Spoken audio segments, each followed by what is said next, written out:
Okay,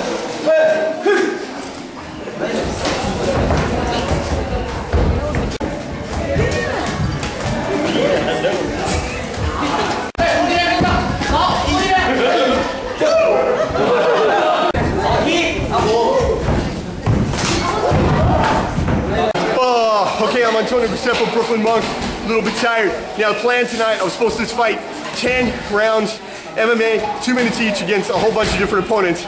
Instead, what happened was a professional Sanda team showed up.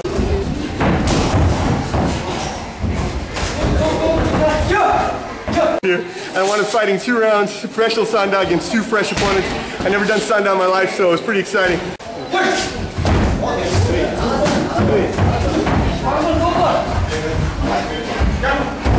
The first time really fighting Sanda, very exciting. You see them kick me, they're kicking me in the head.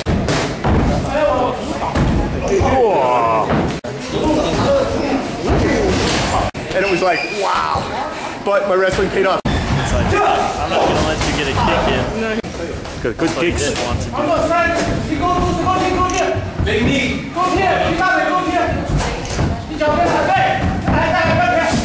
The only bad thing with Sanda, they don't allow you to, what do you call it, clinch very long. If you don't get the throw straight away, they break you up. So, you know, I have to shiguanla, I have to get used to it. And then the third round was MMA.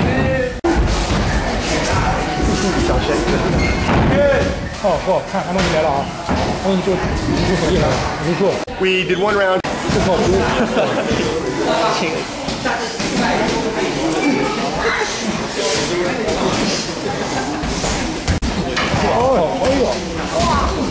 And then he wanted to do a second round, the guy, but I just saw no point in going to second round because he was already bleeding. So, ting!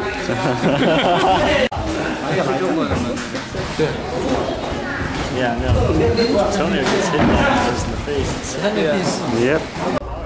Aside from just wanting the opportunity to push myself against multiple younger professional opponents, my reason for wanting to get in the ring with Sanda guys was because most of the MMA fighters in China come from a Sanda background.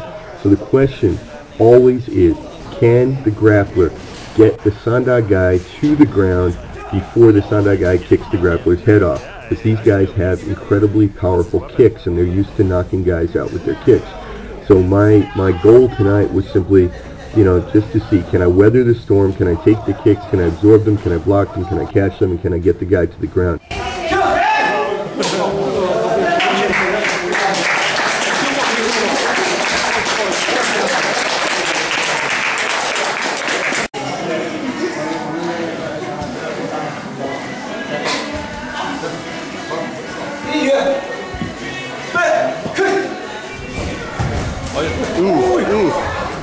The Sanda team brought 2 little kids with them. I heard they were 5 years old, and they put on a Sanda show for us. On the one hand, it was really cute. On the other hand, it was really scary because I was thinking, man, if my opponents started training when they were 5 years old, they would be deadly. But no, it was really awesome to see kids starting that young. It reminded me a lot of Thailand.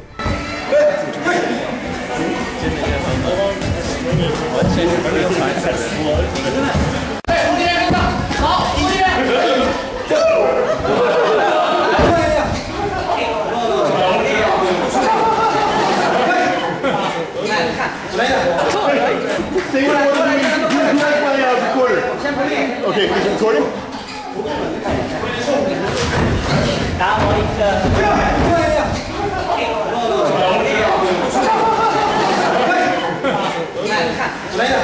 On the same night, my coach, Silas Maynard, a veteran of over 90 professional fights, got in the ring with 3 of the Sanda guys and just played with them.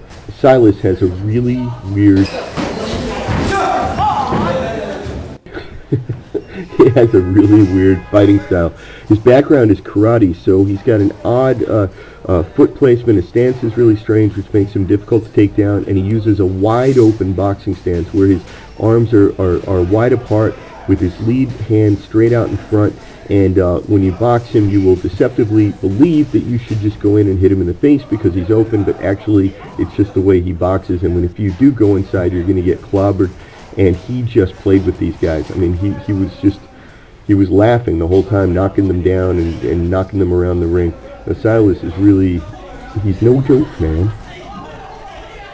To their credit, the Chinese fighters were some of the nicest, most polite guys I'd met, and they also thought that Silas' antics were funny, so I'm glad about that, because you never want to offend anybody.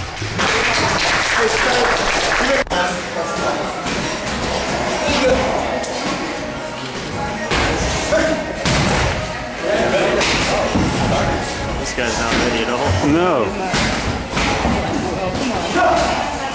I could take him.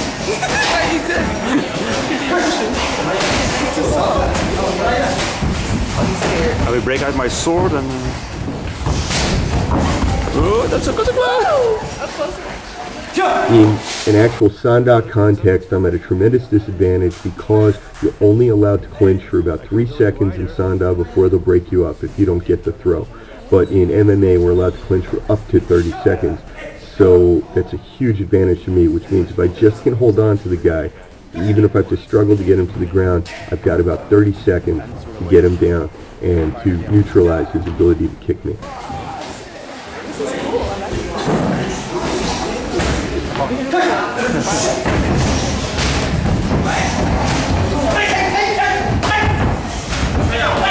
He's awake now.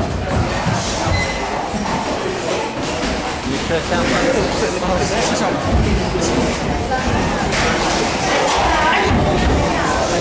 is that guy doing?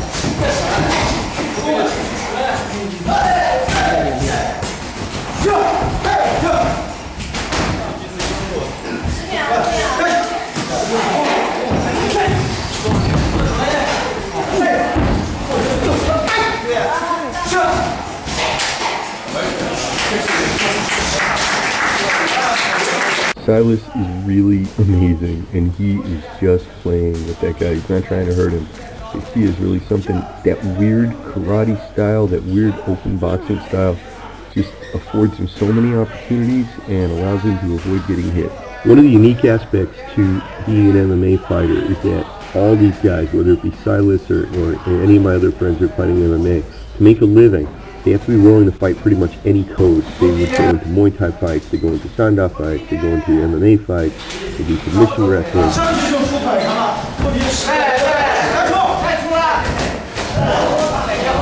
Make some very versatile fighters, which means that pretty much any code they go into, they're going to be a lot harder to figure out and a lot harder for the opponent to deal with, particularly if that opponent is fighting only one code of combat.